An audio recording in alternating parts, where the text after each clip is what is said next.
No, it's my book. It's a new book, and it's called When Johnny and Jane Come Marching Home, How All of Us Can Help Veterans. And one of the two main ways that I got interested in this was that I was at a meeting of the Association for Women in Psychology right before the Iraq War started, and we all knew it was coming. And Maureen McHugh, who was head of the association, said in a meeting, "We all know it's coming and we're all upset, but I wonder if there's anything we can do as psychologists." And when she said that, I just, oh my God, I'm not a very visual person, but it was like all of a sudden there was a movie in front of me. And it was a movie of the hordes of service members who were going to be coming home after being in this war, devastated. And I knew what had happened a lot since the last war for America, which was we have become an even more psychiatrized country than ever. And I thought, I know what's going to happen.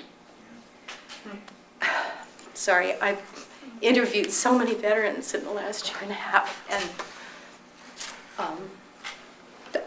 there's so much pain out there that it's hard not to think of the ones who told me their stories.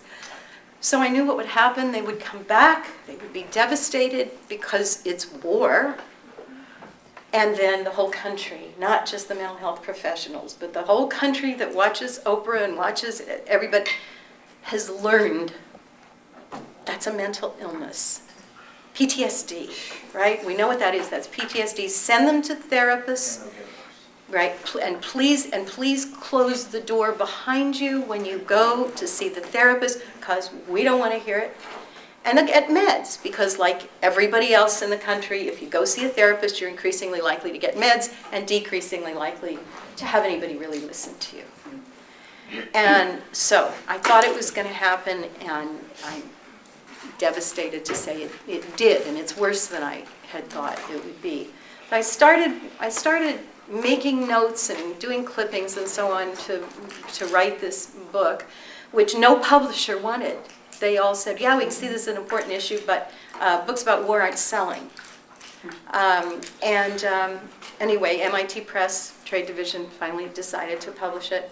And I had interviewed veterans from all wars, starting with World War II, and going through the present ones. Everybody gets this very, very simple message, and that is, let's stop diagnosing service members and veterans, because it just makes things worse. It's hard enough to see your friend in Tikrit, as one veteran told me, a woman blown in half by an improvised explosive device. And how can you sleep at night when that's happened? And then you think you're crazy because nobody else is expecting you to be so upset. And they say, hey, you're home, you're safe, get on with your life. And so you think, oh, well, it's true, I am home, I'm safe. What's wrong with me? Millions of people have been soldiers, and then they came home and they were fine. And so they already think they're crazy. When they do get diagnosed, now that's really the message, that there's something wrong with you. And I was on an NPR show, Brian Lehrer in New York the other day, and a psychiatrist called in. And I thought, people are going to think I hired an actor to play the worst possible psychiatrist, because I just loved this guy. He said, oh, sure, it's a mental illness. It's a mental illness. Being upset by war is a mental. He said, see, a disease is when some part of your body is broken. So, you know, when war, have you been to war, so now your part of your brain's broken. And so then I got to say to him the question I had asked rhetorically in the book, but I actually got to say to him, I said, that's really interesting. Could you tell me then, what do you think would be a healthy response to war? And he just babbled.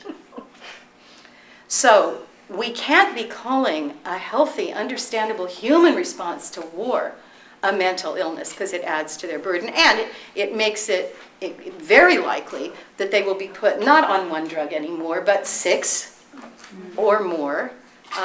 What they need to do is be listened to with respect And I don't care what your politics are or what theirs are.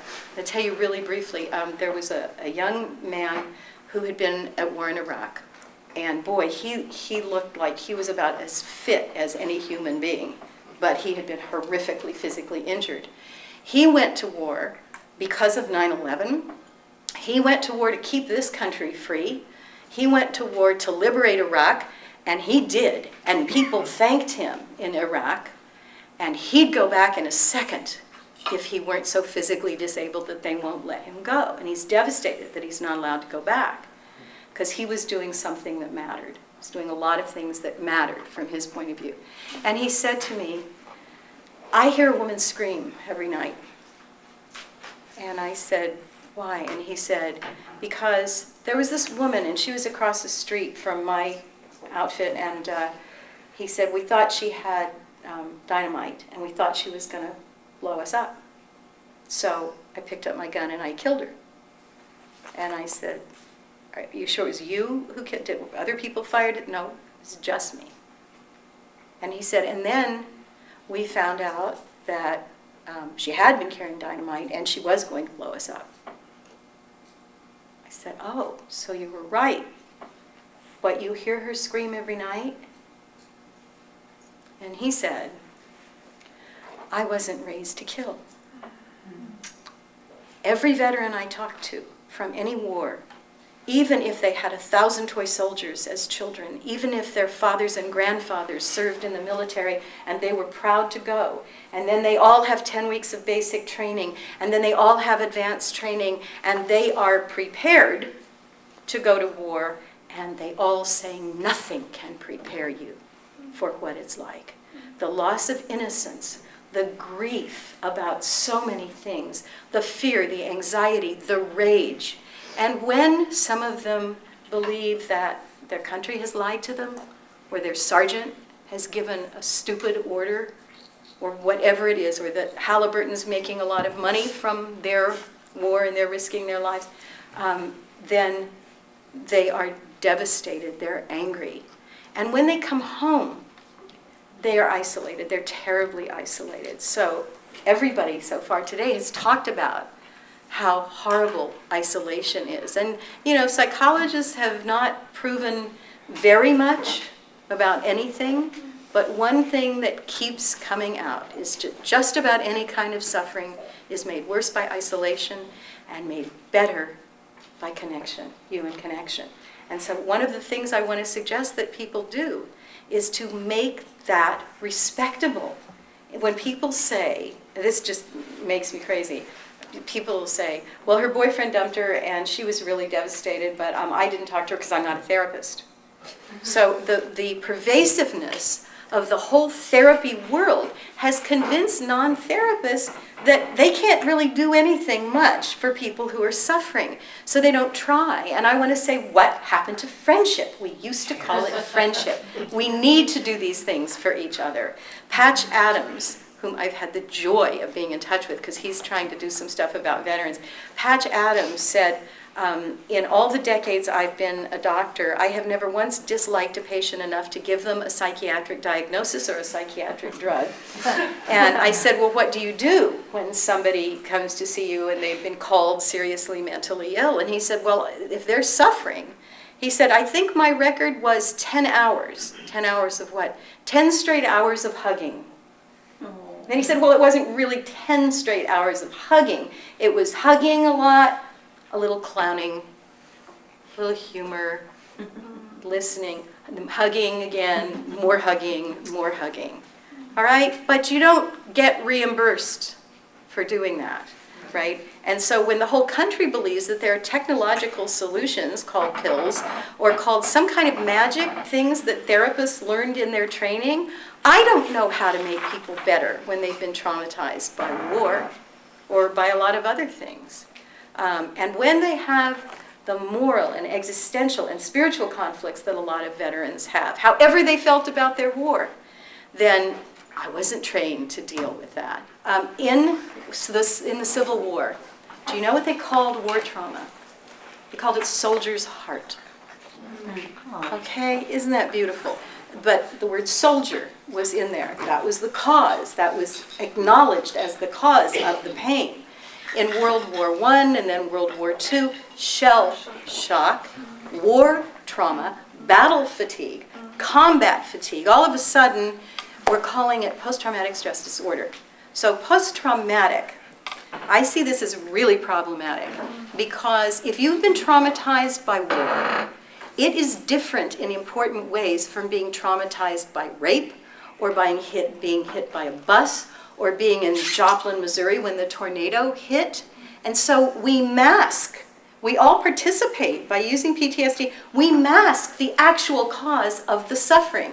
Sorry, just one sec. And there is no reason to do that, right? And then stress. Who doesn't experience stress? Listen to any veteran's story. You would never in a million years call it stress. You would call it pain. You'd call it suffering, grief, devastation, despair. All right, so we minimize. We pull away from their pain by saying post-traumatic stress disorder. Even the military, the VA has the Iraq War Clinician Handbook, and they say don't use the word disorder. I had a meeting, I couldn't believe this. I had a meeting at the Pentagon, heart pounding, I thought, they're gonna hate me, I'm gonna hate them. I loved the people I met with. You know why? Because they see the suffering up close. They say, no, it shouldn't be called a mental disorder. They are speaking out now about their alarm at what drugs are doing, at how the rates of homelessness among vets, joblessness, family breakdown, substance abuse, imprisonment, and suicide keep going up as the military and the VA bring in one program after another, after another, after another, and some of them are good, but boy, it's not enough because we've got hundreds of thousands of vets out there having these various kinds of horrible problems. So I could even say to you, let's just believe for a minute that every therapist and every military therapist and every VA therapist is terrific. And let's even say that whatever they're doing works for the people they're seeing. We still have hundreds of thousands out there suffering. And in Salem, Oregon, the head of the vet center, there's a psychologist named David Collier, and he told me recently, in the VA mental health system, if you are already a patient there, you're seen an average of once every 3 months. Now you know that's a med check, that's not listening to the story. So we're now starting a national program that doesn't cost anything, and it's called Welcome Johnny and Jane Home. And it's about this, that fewer than 1% of Americans have ever served in the military. So most of us comprise a war illiterate nation. And when our government goes to war, it's in our names, and we decide whom to vote for. And so whether we're pro-war, pro a particular war, or anti-war, we need to know what it is we're talking about. And so I suggest that every civilian listen to a vet's story. And it's so simple. People keep saying, oh, come on, this is oversimplifying. It really isn't. Let me tell you what I suggest, and then I'll tell you what vets said, and then I'll be quiet. You say to the vet, and don't start with somebody in your family if they've never talked about it before. Start with somebody that you don't know. It'll be safer for them. And you say, as an American whose government sent you to war, I take some responsibility for listening, if you want to tell me, to what it was like for you over there and how it's been for you since you got home. And I will listen for as long as you want to speak, and I will not judge you. When they've told you something horrible they experienced, is to say to them, if I had gone through what you just described, I wouldn't be able to sleep at night either.